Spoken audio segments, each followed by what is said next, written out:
just have basically a review of the past week or so.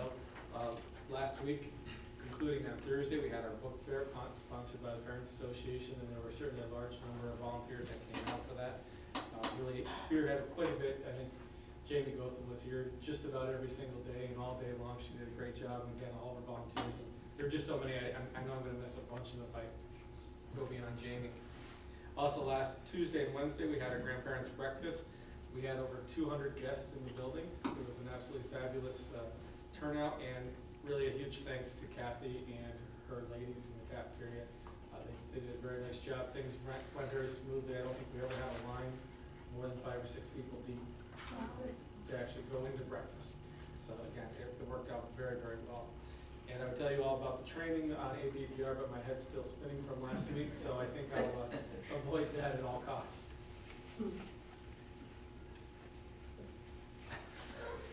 Michelle just got done today, in case you can't tell. Well, Sue and I went to Marzano Framework training last week too. Did you go to that Thursday, Friday?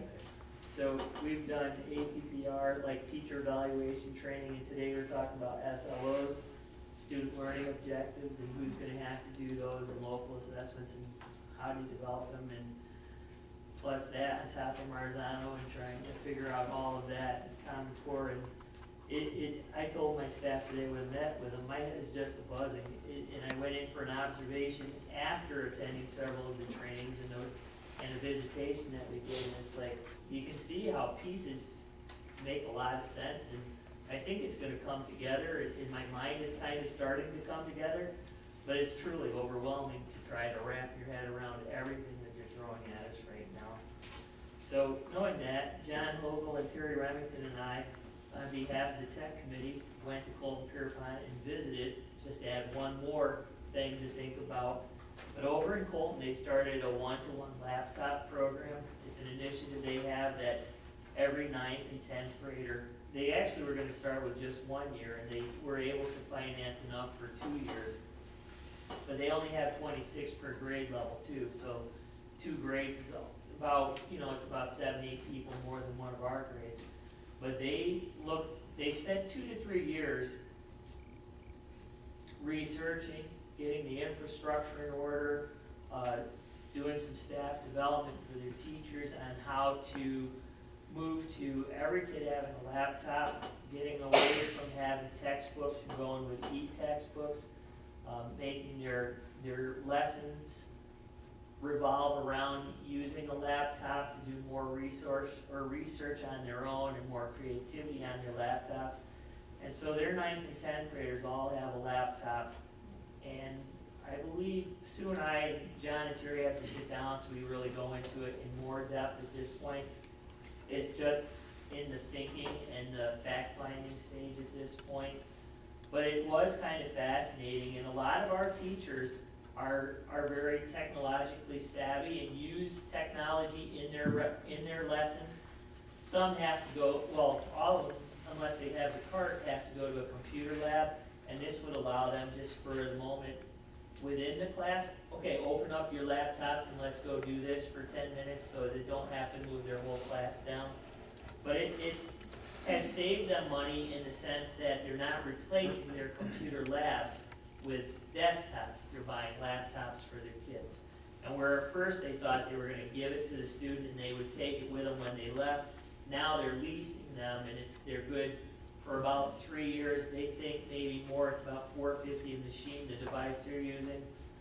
And Facebook is available, and the kids are being disciplined or taught how to self-discipline, so that when you're working, and when you're not working, you're not.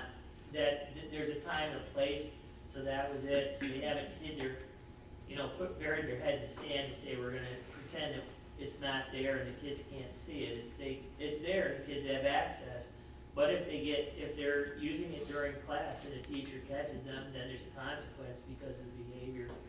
So it's kind of fascinating, and it'll be a lot of talking and discussion and looking to see, is it the right thing for us, because we have twice as many kids, and there was something about the broadband width and can you serve enough kids. They had to up that, but then they cut out a server so that they save money there. So I think in the long run, they feel that it's cost effective to have this program for their kids.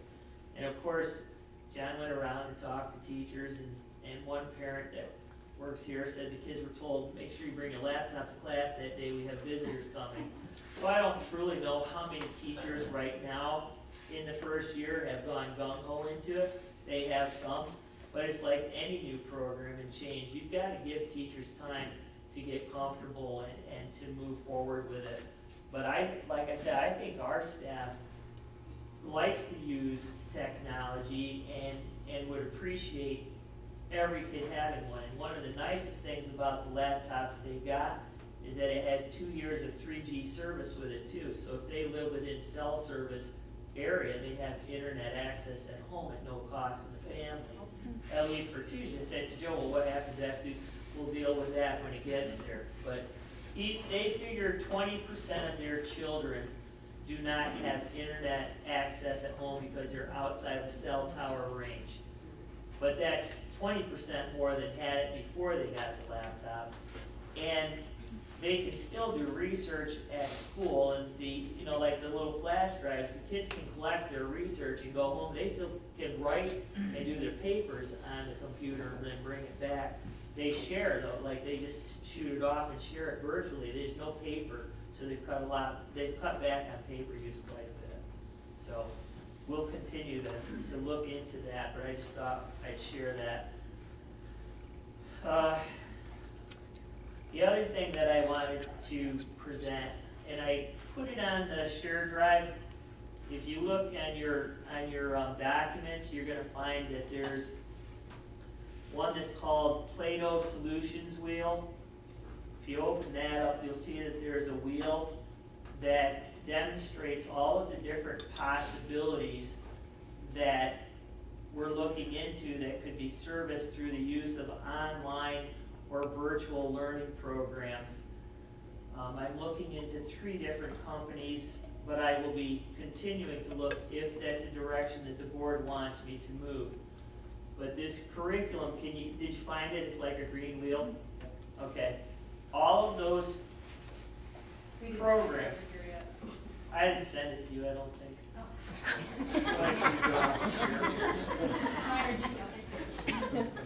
Ron was in charge of that side of the room. I had it. He's leaving. It's his last thing. Put it on him. Yeah, right under those glasses. Anyway, this one here shows you that it can be used for enrichment, for online courses, advanced placement, test preparation, GED program, academic intervention services, credit recovery, diagnostic assessment. And one of the things I'm wondering is with this whole thing, the state reform of having to develop our own pre-assessments and post-assessments, if one of these companies would get approved by the state, so perhaps we could get our pre-assessment and post-assessments for student growth through this program, and then because we have that, be able to get more out of it. But I've just been doing some comparison things, and the reason we even started looking at this is because a parent came to us and said, do you have credit recovery? And we did.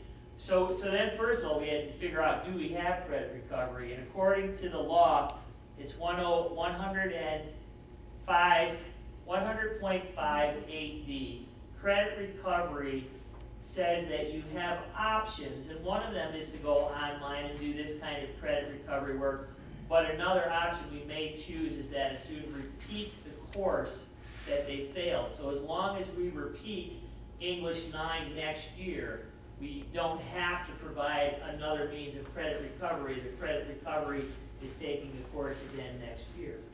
Unfortunately, when it comes to English and social studies, it's a 4-year curriculum, 4 grades, 4 classes, 1 at each level that you have to pass. So when you fail one of those, you're really kind of in trouble. But our kids have the option of going to summer school in either Governor or Canton and paying the fee over there to do summer school, and we have had pretty good success with the kids that take those courses. But meanwhile, so then we got digging into this to what they offer. There's 2 different types of options. One is a virtual learning program And when it's a virtual learning program, there is an assigned certified teacher at the other end of the computer, so to say, that is the teacher of instruction, the teacher of record for that student. So we could actually have a room full of students who were doing, say, summer school, where we chose to do credit recovery, if that's what we chose, where there could be a facilitator in the room, and 12 different kids could be doing 12 different courses because their instructor is actually online. That's one type of online picture you can look at.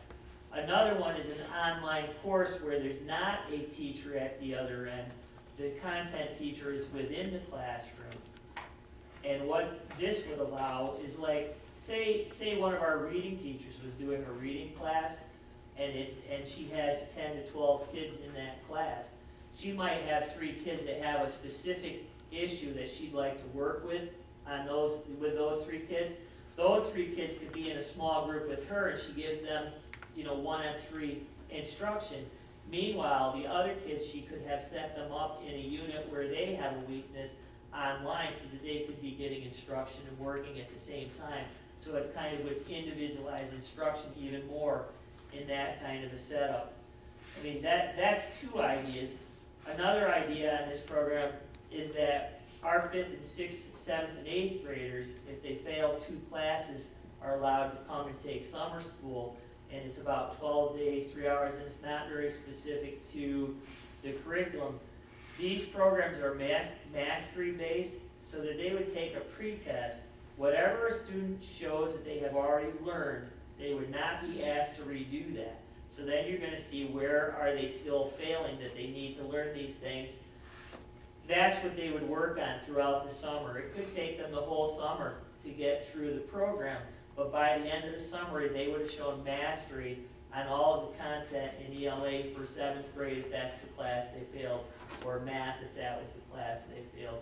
So I think it's a more rigorous program, and I think it will better prepare our students to be successful at the next level, because right now it tends to seem that a student who's failing miserably in 8th grade, if they come on to 9th grade, they fail worse in 9th grade than they did in 8th grade. So we're giving them a false idea that they're truly ready, and this would really shore up the kids in 5th, 6th, 7th, and 8th, and it'd have to help ultimately on the student achievement on their assessment forms to do an extended program like that. Some other options you'll see on the list. Oh, there's another document. If you switch to the other document, you'll see that everything that I'm talking to you about. But some other ideas. We have some students who are in 10th grade that are not doing well, and we're kind of starting to wonder what are we going to be, how are we going to fill their needs. A pre-GED program might be something that we could do through this method, and that same teacher that's teaching the reading class with an AIS might have a GED student or a pre-GED student in there working on their program, able to work with them, but not be with them one-on-one all the time. Blended learning, a teacher could use it if they wanted to zero in the same idea as AIS, but on a full class, if that's what they wanted to do, where they are the instructor, but then if they have a student that needs reteaching, they might be able to put that student onto an online class for that unit only to work on that particular unit to bring them up to snuff while the other kids are working on something else. We have some students have schedule conflicts, so if theoretically you could offer an online class. For example, some of our kids accelerate. It's very hard to fit them into health class because something that they need to take that's a junior class is scheduled during health, so that would meet their needs. So there's a lot of different options. The price tag is, there's pricing 2 ways. One, they can pay by, one that they've showed me is that you pay by the seat. When you pay by the seat, you have you can buy as many seats as you want. And the license for a year for 1 seat is $600 per student. But you could have one student on that seat first period, a different one second period, a different one third, a different one fourth, a different one fifth, a different one sixth, a different one seventh, 8th. So theoretically, you could service 8 kids through the day on one open seat. You also could expand to an evening or an after-school program, because the time frame is that that seat is open from 8 a.m. in the morning till 11 o'clock at night. So that's a scheduling thing. The other way that it can work, and these numbers are still rough, and I've just done my investigating for like 2 or 3 days, so I would get very much more specific before we'd ever think about this. The other way that it can be done is to pay by the course, which means that if you're going to take a half semester course in the summer school, the cost is $200 per student, and to tell you the truth, I think it's cheaper to go to Governor or Canton. But when you start adding in gas and mileage and stuff, perhaps if we house it at our own school, it's not any more expensive. I don't have an answer to that. The third thing, and Sue, I don't think that I mentioned this one to you when I was talking today, Aventa also has 10 seats that are available for the year, but it's not concurrent, meaning one student's in that course when they finish the course, now another person can take that spot. And that was about $2,000 for 10 seats for a year. So that would give us a summer school option plus through the year if we needed it. It might not be the right time. I'm presenting this idea to you just so you can think about it. It's definitely a cost factor that's not in our budget right now. And if you want me to continue investigating, I'll spend some time getting more details with more vendors, pull together teachers to really analyze the content of courses to make sure the rigor is there. I told them that I wanted mastery, I want New York State aligned, and I wanted a teacher at the other end. And that's, these programs do that with a virtual place. The online does not have a teacher at the other end. We use it with content teachers. I would meet with teachers, make sure that we agree that yes, it's rigorous enough, and then we have to think about, you know, what kind of numbers are we talking about? Or are we looking just for summer school? Or, you know, it's just a lot of investigating to do.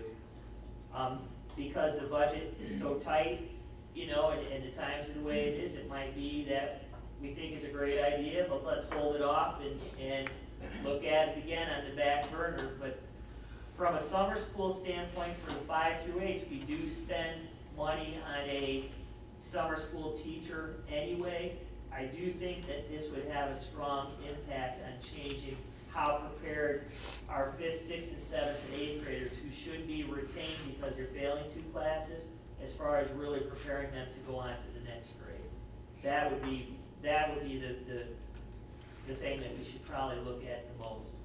But you can get just a summer class for like $200 per kid and get those. Last year I had about 6 kids, and I think Ron had about 6 kids.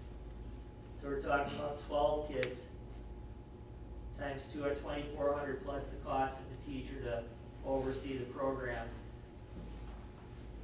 So that's my report. Is there any cost avoidance you gain by doing this? You get benefit? Are we avoiding another cost somewhere down the line, or is this, haven't gone that far with it? I don't have an answer to that, Randy. I think that it would make a difference in kids being prepared to go on to the next grade level, which hopefully would then transfer into higher student achievement, which, you know, it snowballs perhaps into less AIS and, you know, more kids on target.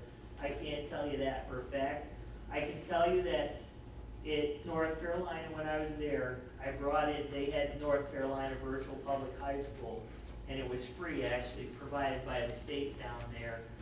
And we set it up, and out of the 30 kids that did summer school for various reasons, the credit recovery, only 1 child, possibly 2, did not pass their course and move on to the next grade level by being in a credit recovery program. So I think that that's really important to help us.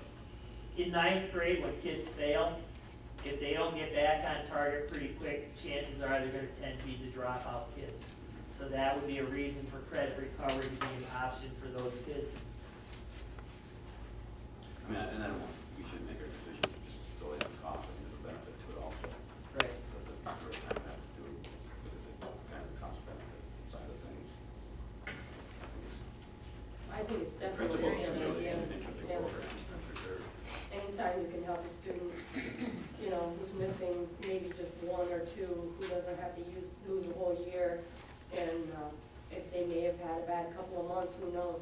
But if they're ready to get back on track, it's certainly an opportunity for them to do that.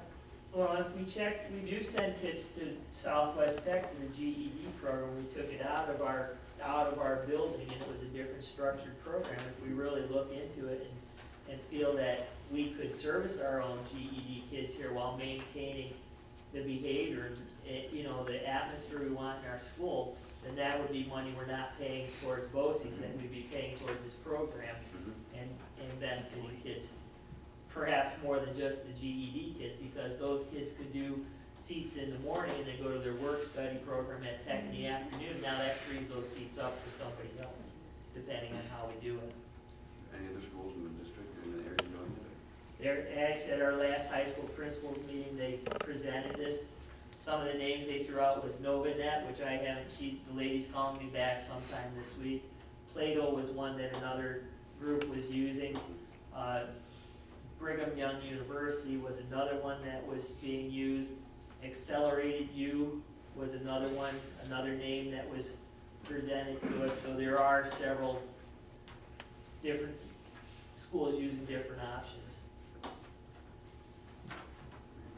Definitely a need for something like that, and just the question is how effective would that particular program be for our youth? Right.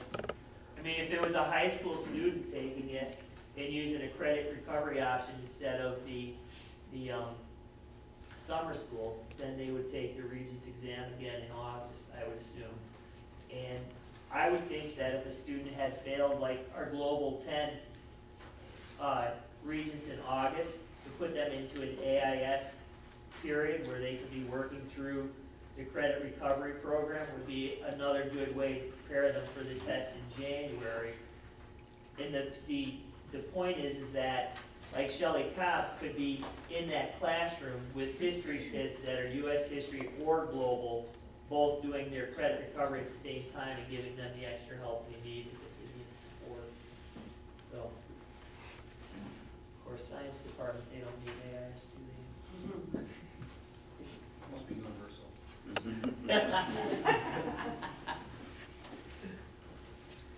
Okay, the first thing I handed around was a calendar. We seem to be a little meeting heavy this week. So since we don't have emails, just to let everybody know, our email could be out for a couple more days. Our motherboard was fried when we lost power over the weekend. So just to remind people on the top, I put who's on what committees that I looked. Hopefully I have it correct this time. And then I told the time the meetings were.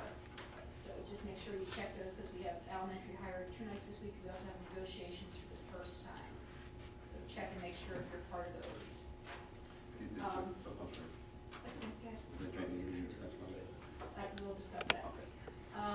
One of the other things, it's not on there, and I'd like to put, if you, March 29th is the open house for the BOCES. Any and everyone's welcome. That's the new 2 building, to right? 4 or 6 to 8.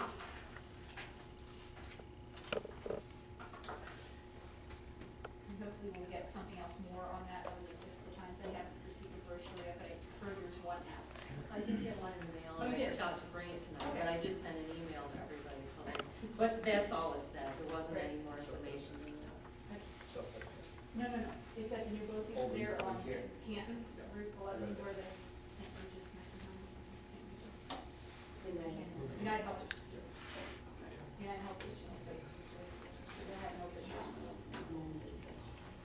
Just a couple other things, but as we go through tonight, you'll see that we're making some, changing of titles with Ron leaving. We have to change some of the positions, that's why I'll get some promotions later.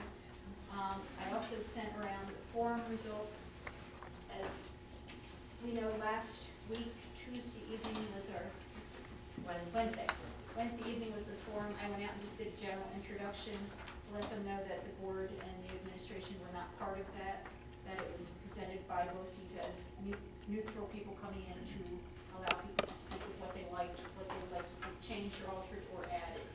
So what we did is just compiled the brainstorming activities, put down the top 3 of each group, and from this point, I need to know where we want to go. If we want to have another meeting of a public forum to, see where they want us to go. Some of them you'll see common threads amongst them, or if we want to just pull together a couple of committees, and which would include, again, community, and we may not do this until May or June. Over the summer would probably be the best time. Right. Not during budget or any of the other, things that are going on with negotiations and everything right now. So I'm not sure what anybody thinks. I know you haven't had time to go over it. How about we discuss it at the next board meeting? If you want to take them home? Yeah. Okay. If there's anybody interested in running for the BOCES board, we will need to know that, to put together a little portfolio about you and a write-up. Anybody jumping for that opportunity? I don't think so. Well, I have to ask, so I've done that role now. Obviously, we know we met with the marching band director. We will have a resolution for that this evening. One of the things that we would also like to do in hiring a band director is to advertise for a color guard director, to make it a formal hiring procedure. And we would have the newly appointed band person be part of that committee, as well as Mrs. Varian, and then we would go about with other members. So I just wanted to let everybody know that. So if you see it in the paper, that's why. There is no degree or certification, so we're just looking for experience preferred. Budget discussion is next on my list. We had a budget committee meeting last Wednesday evening to look at some things to add, to change. What Carol did with the new one dated on bottom left, 3/19/12, she took all those considerations into returning a new budget with, I'll go more specific in a minute.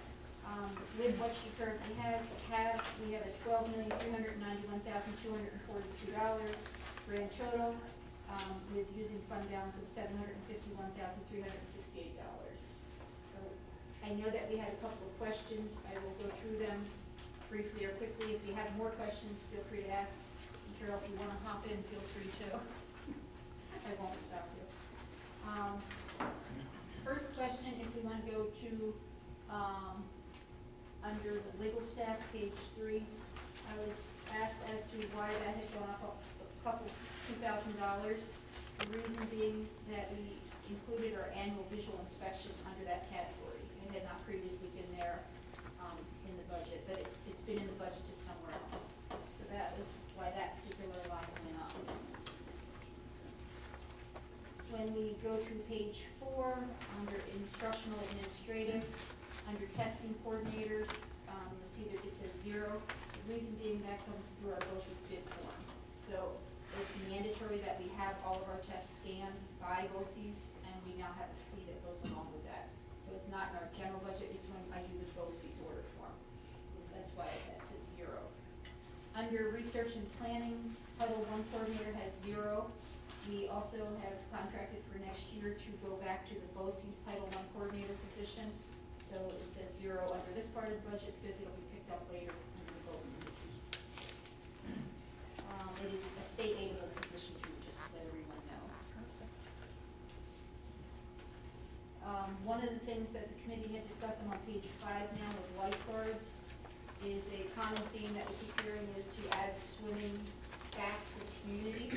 So what the group decided to try to do was to add 10 Sundays throughout the year. We'll pick either second or third Sunday of every month, have it open for 2 hours, have lifeguards there, and see what, if the public likes it, if they can go attend, and then go from there. So at this point, we did put that back into the budget, and we did account for that. We also then looked at the running, if we have the summer program, the pool, because we did not run the pool's electricity the entire time throughout the summer, obviously that hits some of our electrical costs, but that is also taken care of. On the bottom of that, under teaching regular school, it was asked as to what the BOCES item was down on the bottom, A21049, and that's where the Title I went into the model school, school improvement, and other things. So that's why there was such an increase there. Under CSE chairperson, we did correct that one amount. It is a $10,000 budgeted amount, and there was just a mistake. It said 8,000, it needed to go to 10,000. Last year, that contractually did go up for the CSE chair. Summer ag was asked why that amount was decreased, and it was decreased because that's what we ended up paying the person, and then there was a little bit more put into it, but they had not fulfilled their budgeted amount for the last couple of years, so we dropped it down. So that's why that went down. Under summer band and driving, page 7, under teaching, we do have back in there for the band, we do have for the color guard, we also have for driver's ed and salaries, that's why there's an increase there. On page 8, under pupil services, there is a $18,000 amount under BOSI services, which is school tool, which is the electronic system that we talked about going to for all of our data for student input. And we will be then dropping the web to school. School tool, well, we have to go to something different because the state data-driven info that we need to do next year will not be able to work on our current program. So that amount will not be an every year amount. Unfortunately, the first year is a killer. So the school nurse hours were asked about under health services. That amount included the school nurses' summer hours as well as a raise, an increase, the same 2.5 we did for every employee. Increase that much also.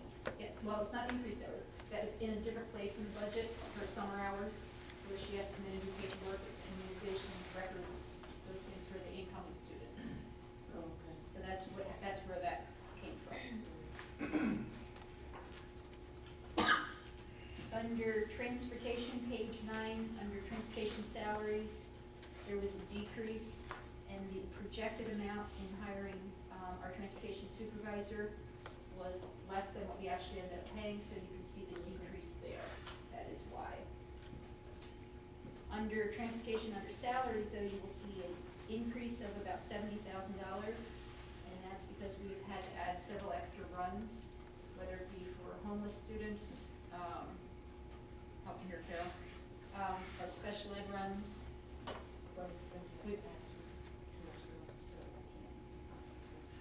And for St. Mary's. So that's what that increase is for. Under contractual amount, and that shouldn't say travel, but it's miscellaneous, under people services, that actually is an amount, it said 6,000 went up to 12. That's where we do some of our expenses for bus and bus repairs. And we have well exceeded our 6,000 this year. So we did include an increase for that for next year.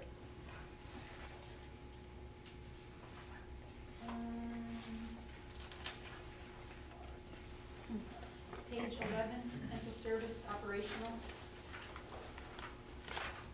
We have custodial services. Carol, I'm going to need your help on this one. Custodial salaries. I can't remember what you said. Why did that one That doubled up on the summer help, That's right. so that's what we do separate. She had put the summer help in there. Yes. Twice. That went down, okay. Yep. The telephone also is another one that under the same place, we have spent more than was initially budgeted for, so it is increased for this year to take care of that. John did get 3 bids for the tractor, now under central services, under equipment, and is making the recommendation that we go with a tractor that is $15,000, and then in there is the additional 5 that we already had for equipment, so we've gone down again from the 24. Our elevator maintenance, it was asked why we had 0. The reason being because if you look at the line down below that, it's actually contractual. Under where it says pool, it should say pool and elevator. But elevator itself, we don't have a contract separate. I noticed that one. That 20,000, is that for the lawn? How the tractor go along? Lawnmower. Okay. I'm sorry, I called it tractor.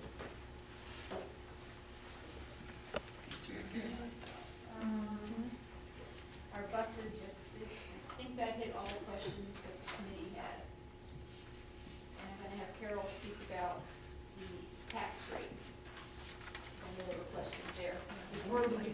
are there any other questions on the budget that weren't answered? Two that I have, I think. Okay.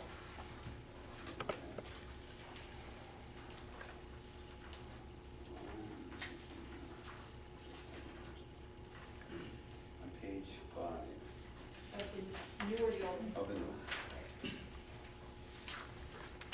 there was elementary teacher salary. And we were looking at why we got that one up so much. Because you had extra teachers budgeted, but you weren't sure. Yeah, I didn't ask about that one. I'm sorry. Okay. I'll check and I won't send an email, but I'll let you know. That's okay. And then the other one was the, I think it was on page 8. I don't know, Carolyn, I don't know if you can answer this offhand, I don't know. Would that have anything to do with job stabilization and the funds, having put some of those people back in that probably did? We had job stabilization funds this year, which end, so we had a couple of positions that we were getting paid out of the grant that have to return back into the regular budget.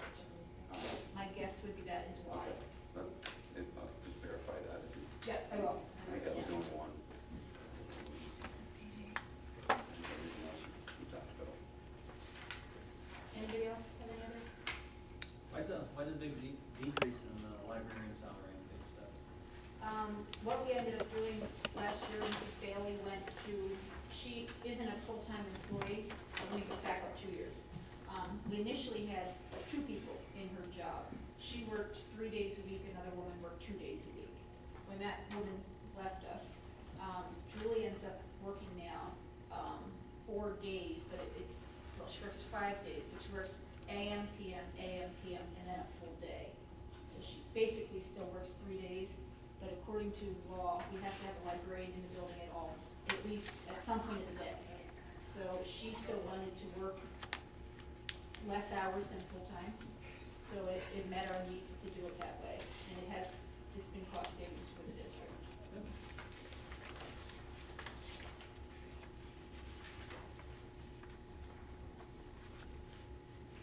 Any other questions? Carol, if you want to go ahead